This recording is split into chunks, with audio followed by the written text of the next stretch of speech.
মা আয়েশা সিদ্দিকা রাদিয়াল্লাহু তাআলা আনহা, ছোট্ট অল্প বয়সের একটা মেয়ে, কুমারী মেয়ে, অল্প ছোট্ট বয়সে বিশ্বনবীর সাথে বিবাহ হয়েছে। কোন একদিন আল্লাহর নবী মা আয়েশাকে বললেন, আয়েশা তুমি তো সারাদিন রোজা রেখেছো, এই যে দেখো দুইটা খেজুর আমি তোমাকে দান করলাম, এই খেজুর দুইটার একটা দিয়ে তুমি ইফতারি করবা, আর একটা খেজুর তুমি রাত্রে খাইয়া ঘুমাইবা। কে বললেন?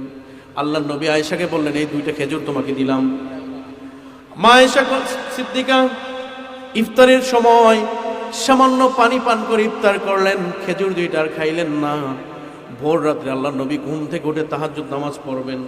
তাহাজ্জুদ নামাজের সময় উঠে মা আয়েশাকে বললেন, ও আয়েশা আমি তো তাহাজ্জুদ পড়বো, আমার ক্ষুধা লেগেছে, ঘরে কোনো খাবার আছে কিনা।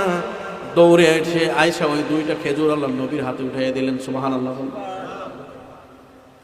বিশ্বনবী চোখের পানিগুলো ছেড়ে দিলেন। আয়েশার মাথার দিকে হাত বুলিয়ে একটা ফু দিয়ে আয়েশাকে দোয়া করলেন, ও আয়েশা তুমি আমাকে এত ভালোবাসো, আমি কল্পনাও করতে পারি নাই, তুমি খেজুর দুইটা কোথায় পাইলা?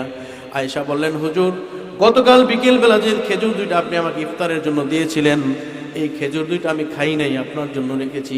কেন রেখেছি?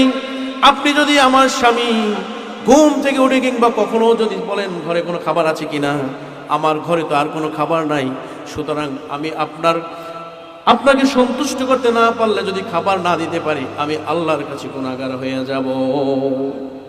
এই জন্য আমি না খেয়ে খেজুর দুইটা আপনার জন্য রেখে দিয়েছি। আর আমার দেশের মা বোনরা, আমার ভাইরা যদি